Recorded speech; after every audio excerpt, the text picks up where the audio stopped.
Peace and love, Soul Tribe. It's Auntie here. So, we're going to stop what we're doing right now, and I want you to think. I want you to think about a decision that did not go the way you expected. Did you know before it happened?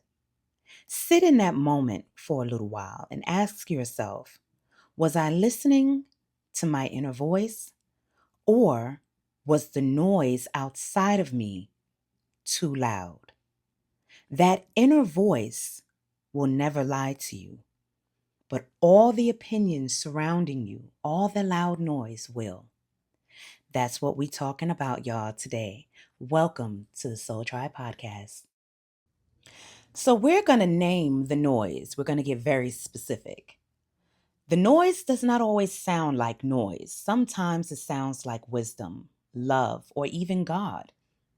Here is the difference. The noise is urgent. It's always some form of calamity, some form of emergency, but the inner voice is steady. The noise creates confusion, but the inner voice creates clarity, even when the answer is hard. The noise says, let me tell you what to think. The inner voice says you already have the answers. See, this is the time that we need to look at the noise and specifically the places in which it comes from. So let me name them. Where's the noise coming from? People who have never lived your life but have plenty of opinions about them. The fear of disappointing people who built their comfort on your compliments. Social media and the algorithms telling you what to do, where to go, how to feel. All of this is loud noise. Religious and spiritual systems that pointed you outward and never inward. And people who called you too much, too sensitive, too bold until you started calling yourself those very things. This is the loud. The loud noise does not mean true. The loud noise is just loud and it helps you drown out your still inner voice. And that is what we are talking about. We're setting the tone for it today because that's important. How many times have we been in environments where all we want to do is be loved, accepted, received? And never are we valued for the contribution that we can bring to the table. We're shut down, we're ignored, or completely disvalidated from anything and everything that we come to the table with. A lot of times we shuffle our personalities around where we never know who we are. And what a shame, because everybody comes to earth with something amazing about them, something only they can do. And a lot of us never gets a chance to do so because we're so caught up in living a life that is not our own. It belongs to someone else. It may belong to the spouse. It may belong to the children. It may belong to society. It may even belong to the standards that someone else has set for us, and we have never set it for ourselves. The noise. The noise can make you think that the life that you really desire, that which is within you, the noise can make you feel as though that life is wrong, that life is not something you should reach for, especially if, in their opinion, the opinion of the noisemakers, it seems to be unattainable, can't be reached, you should not do. This is where we need to really find out who we are for real.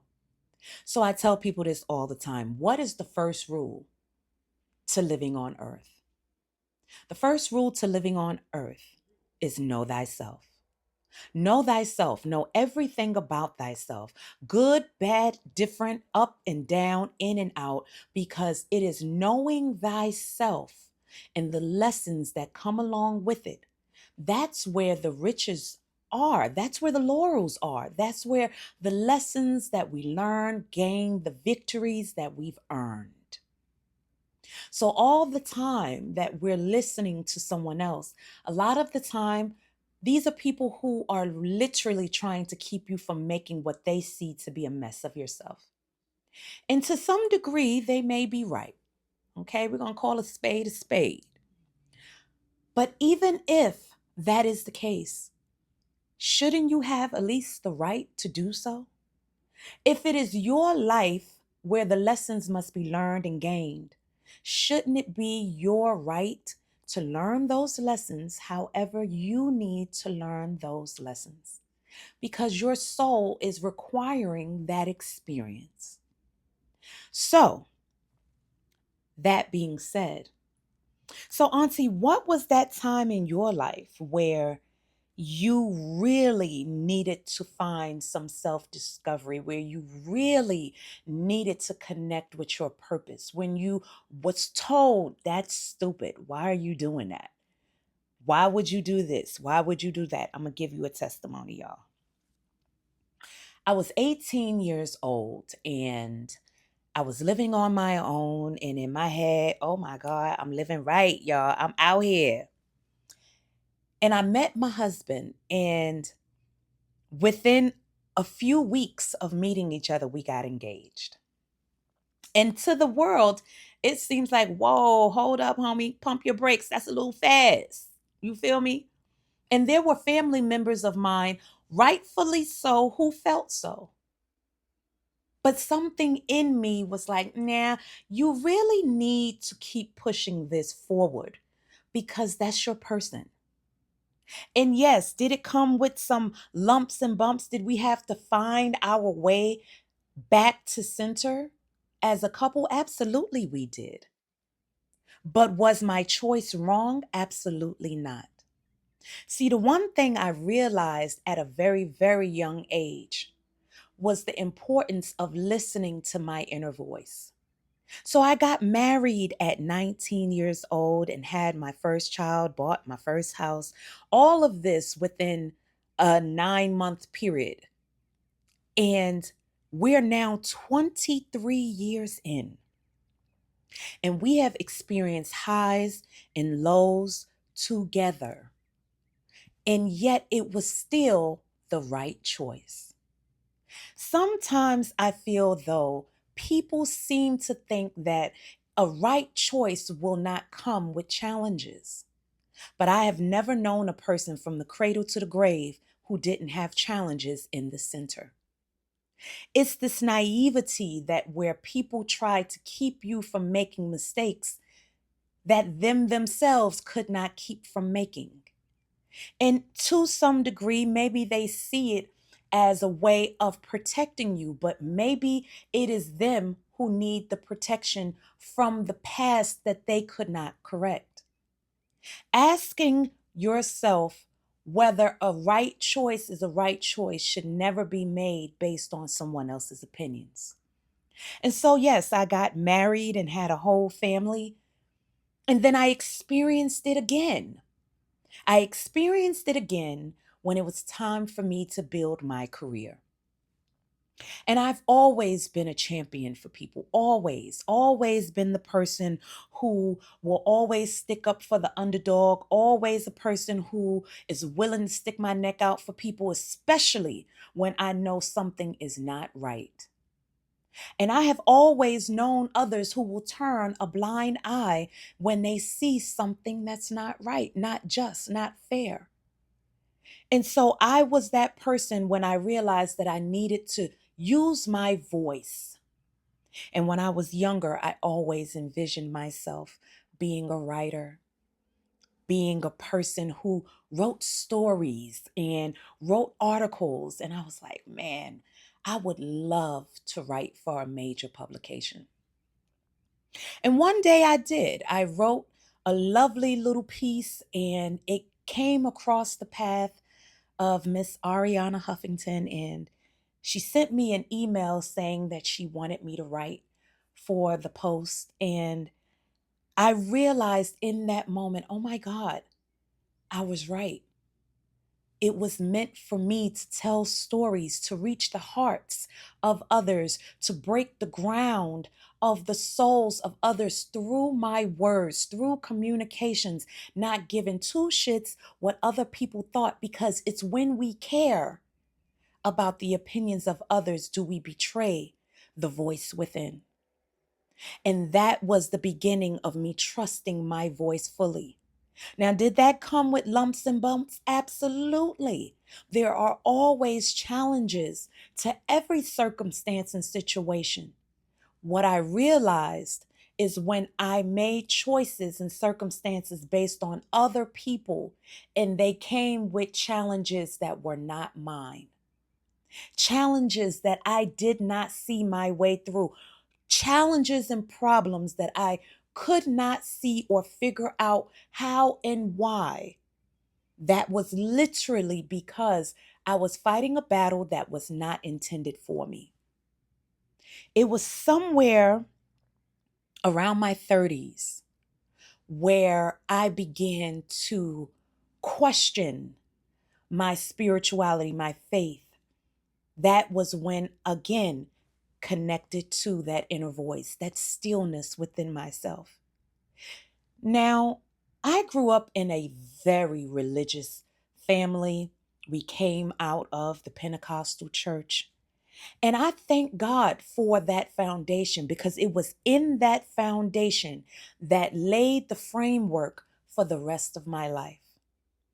But in that space in my 30s, I had just had another child. I had just graduated college. I had just experienced some serious health concerns from the child I had just had. And I realized that it was in those places and spaces of being vulnerable where I needed to then trust that inner voice again, because they come in spurts. And then by the time you get to your 40s, you're understanding the importance of listening to that voice more than not. But in my 30s, when I began to go through my Saturn return, no one ever told me that my Saturn return would literally be a decade-long experience. They say it only lasts for a year, but I'm calling bullshit on that, okay? For me, in my experience, that was the beginnings of the experience that I had. It was almost like the paradigm of faith had to be broken down to rubble. And then I had to experience real faith, real life, in the regard of connecting to who I was for real, tearing down all the things that I had learned. So I had to unlearn school, unlearn certain dynamics within the family structure, unlearn all of the things that was not mine. All of the things that kept me up at night, trying to keep up traditions that was not for me.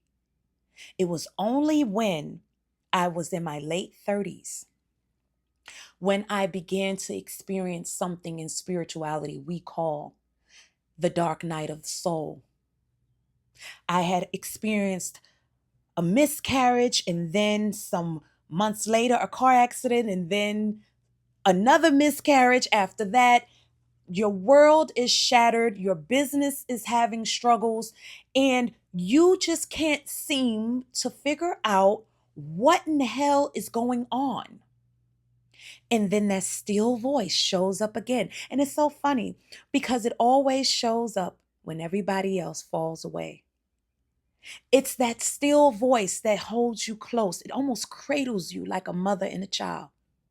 And everybody else is gone. There is no one else's opinions, because guess what? Times is hard, and guess what? They're leaving you to yourself. And that is exactly what happened.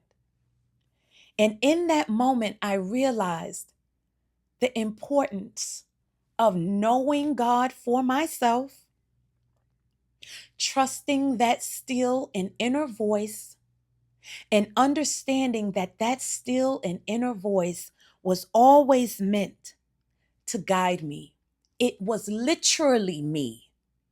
It was literally the soul speaking to me clairvoyantly. Pick a clair. I don't give a daggone. Clairvoyant, claircognizant, pick a clair.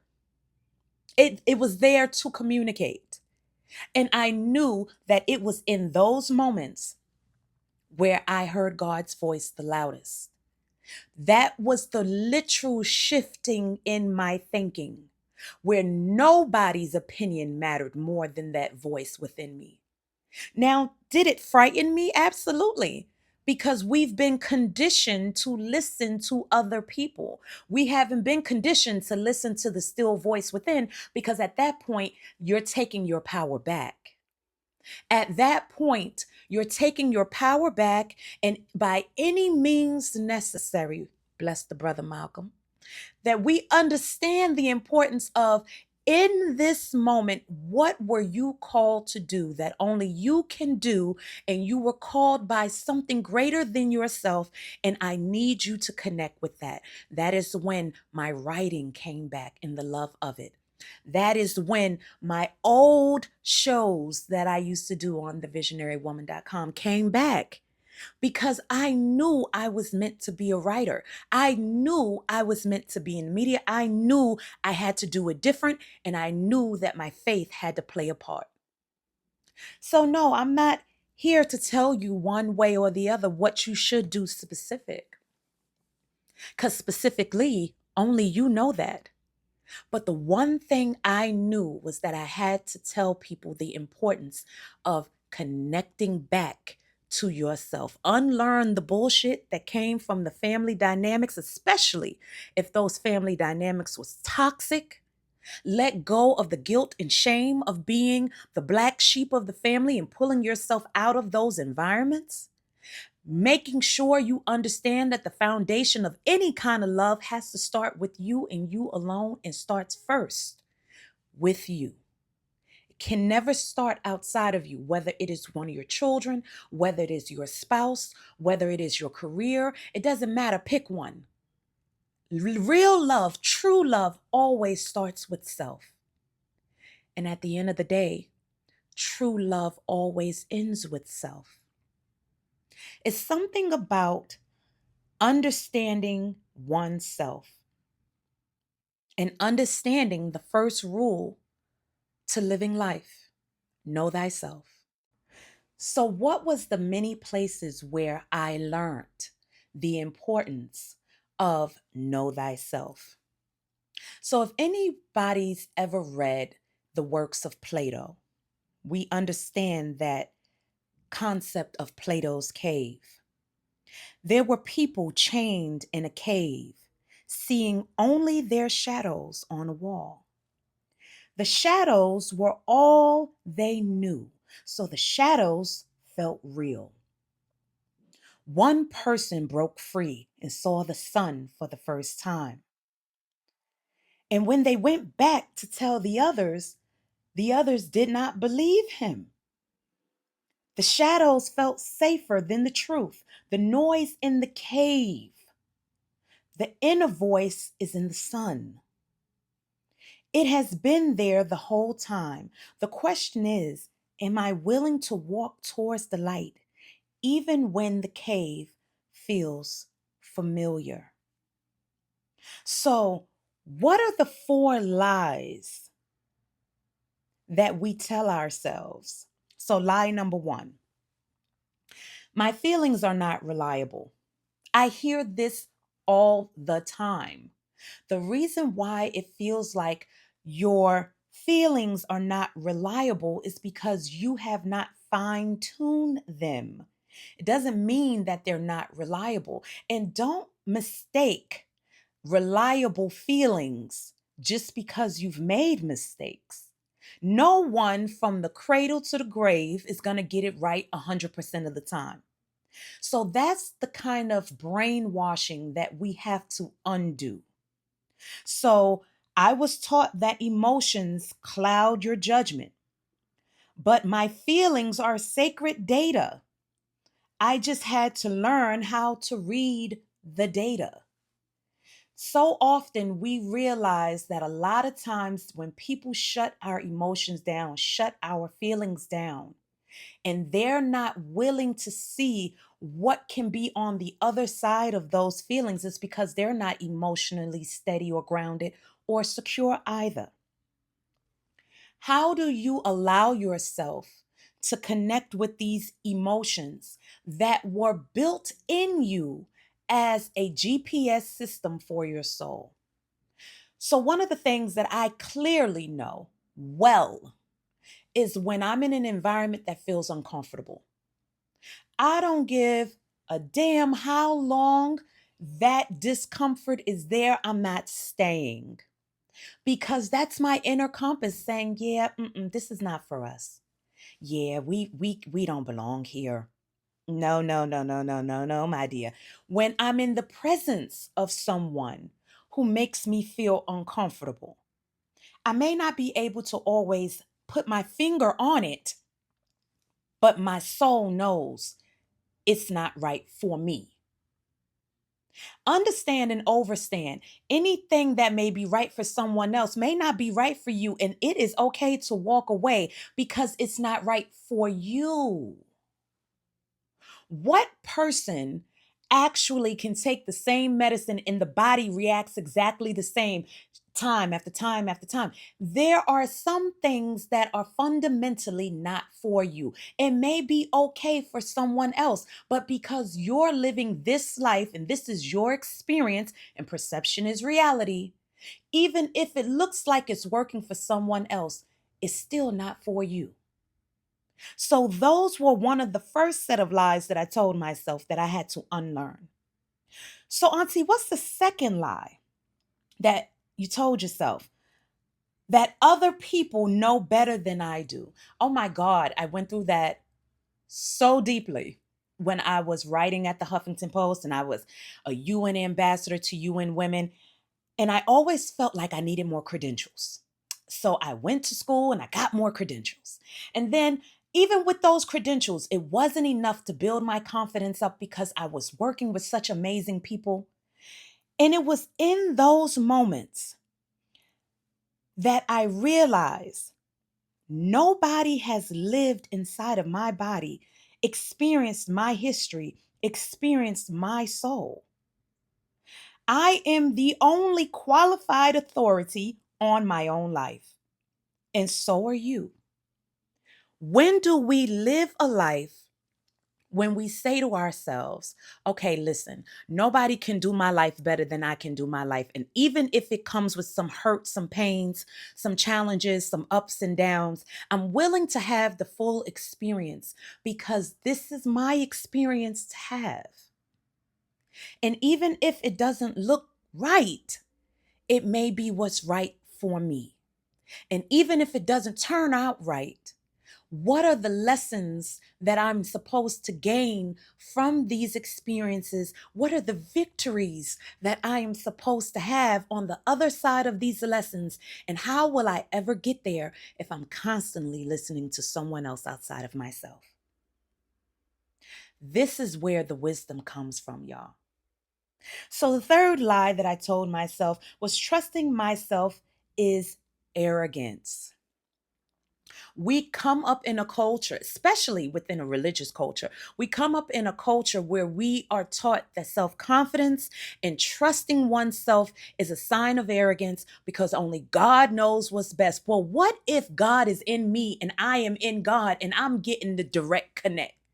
What if that is the case? I was taught that humility meant deferring to others.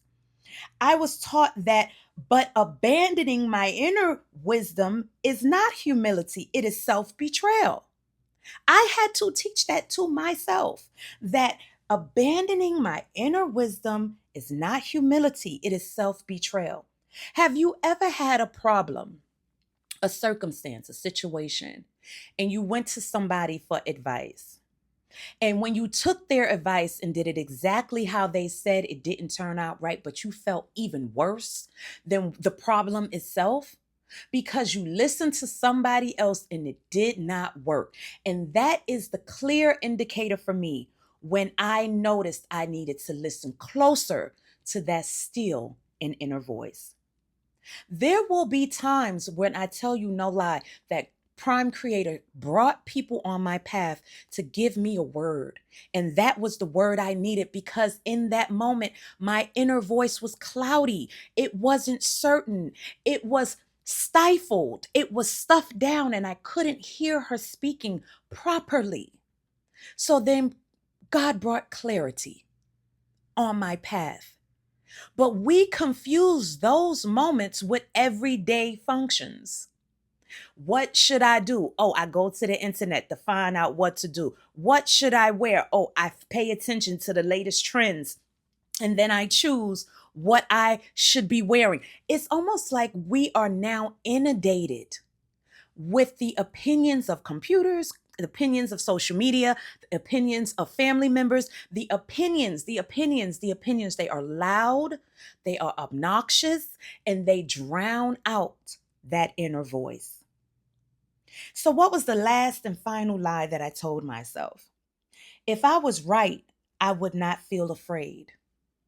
We all got to know that's bullshit.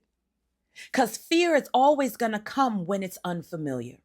So you can be doing the exact right thing and be terrified. You show me a person who comes to a situation and a circumstance that they are completely unfamiliar with, and they come with a level of confidence, not having the knowledge of how to maneuver. A lot of times we confuse fear with whether or not it is the right thing to do or not. And what I have learned throughout my 40 some years of being on planet Earth, sometimes the right thing to do is the hardest thing to do. I used to think that clarity should feel comfortable. I used to feel that way, but then I realized no, you're just unfamiliar with this kind of environment, this kind of situation, this kind of circumstance. And my dear, you're going to have to experience these challenges because you've got to outgrow these changes. But fear is not proof that I'm wrong. Sometimes it is proof that I'm finally moving in the right direction. Sometimes that fear is the very thing that compels and propels you in the most perfect situation. And had you not risen to the fear and overcame that fear, where would you be today? These are all the lies that I told myself. And these are all the lies that I had to unlearn. So, Auntie, what are you doing now that keeps you grounded, keeps your mind focused, and your inner voice clear? And believe it or not, I'm going old school, y'all. I'm going back to the things that my grandmothers did. See, my ancestors did not have Google or experts or algorithms. They had their knowings. They read the land, the skies, and the body in the dreams. Remember back in the day, your grandmother would say, I dreamt of fishes last night. Anybody and everybody who grew up in the Black diaspora understood that somebody was pregnant. They didn't need a pregnancy test to confirm what they already knew. And it is going back to those traditions, going back to that inner wisdom. That is what did not die when they did. It passed through the blood and into the bones, and it has passed down to all of us. It's something about trusting life and really doing the things that your grandmothers did. So, what did my grandmothers do? They used to do things like, I'm going for a walk. I got something I got to think about. Or old folks used to say, you know what?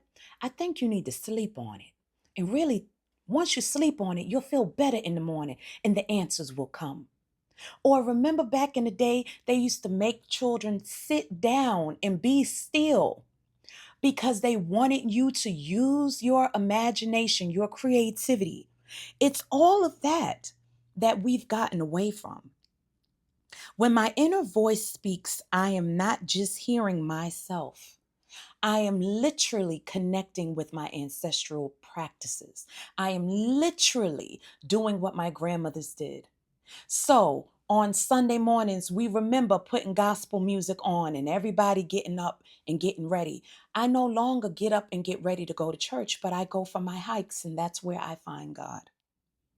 I am hearing them communicate with me, and I am trusting what I am hearing. I trust it's not just for me, but it's for every generation that carried this knowing so I could have access to it today. What is in your knowing that right now that you need to trust? And are you willing to trust that inner compass? Because the truth of the matter is, y'all, this world is going upside down and the shit is on fire. Every morning when we wake up, something happened the night before when we went to sleep.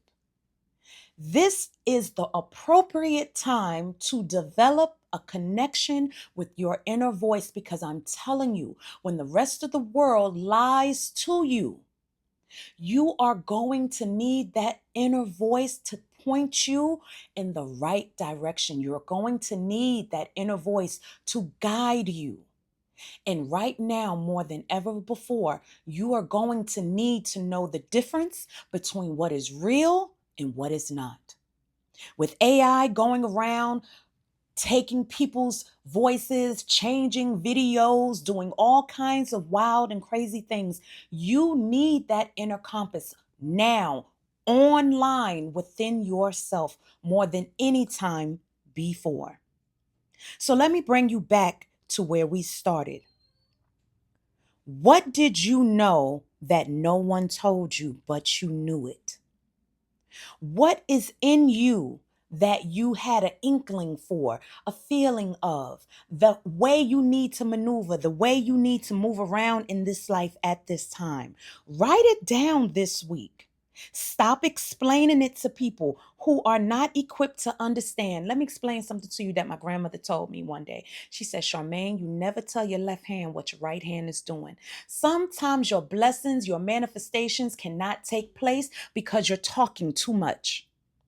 You're telling people too much. You're putting too many eyeballs on your inner voice's desires, your heart's desires. You're putting too many eyeballs on it. Sometimes you just got to learn to shut the hell up and work in silence and maneuver accordingly. When you're ready, choose it. Don't be afraid of it. And it is okay if you're uncertain. But the more you listen to that inner voice, that still knowing, you will find that it will show up for you every time. Thank you so much, everyone, for joining me at Soul Tribe Podcast. I am so glad to have you here, and I am so glad to have you a part of the Soul Tribe. Remember, don't just join us at the Soul Tribe Podcast. Join us at Soul Tribe Media, and also visit us at beadsandpotions.com, where everything that I talk about, we put it into real practice using real spiritual tools. Love you for real. Peace and love, y'all. Hey, Soul Tribe. Welcome to Soul Tribe Media, where ancestral wisdom meets modern storytelling, and every piece of content was created with you in mind. Join us monthly for a day in the life with Auntie, where she opens up the doors and brings you along for the highs and the lows and the real moments of her spiritual journey. Every week, the OK Universe I Hear You blog meets you right where you are. Real talk, honest, real, and rooted. Read it and reflect on it. Subscribe to the Soul Tribe Podcast, dropping every week real conversations about spirituality, healing, purpose, and unfiltered work of becoming your highest self.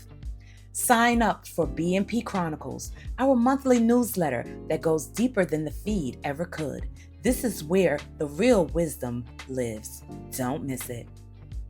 Pull up every week on TikTok for Tea Time with Auntie. Grab your cup, get comfortable, and get ready, because we are getting into it. Every Sunday, meet Auntie on YouTube for Soul Tribe Sunday, fresh off the trail, straight from the heart, no script, no filter, just the word your soul needs for the week. Tune in. You don't want to miss it.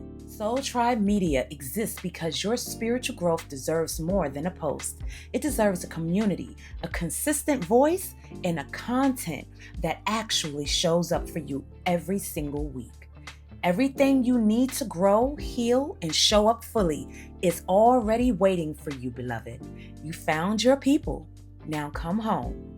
soultribe.media.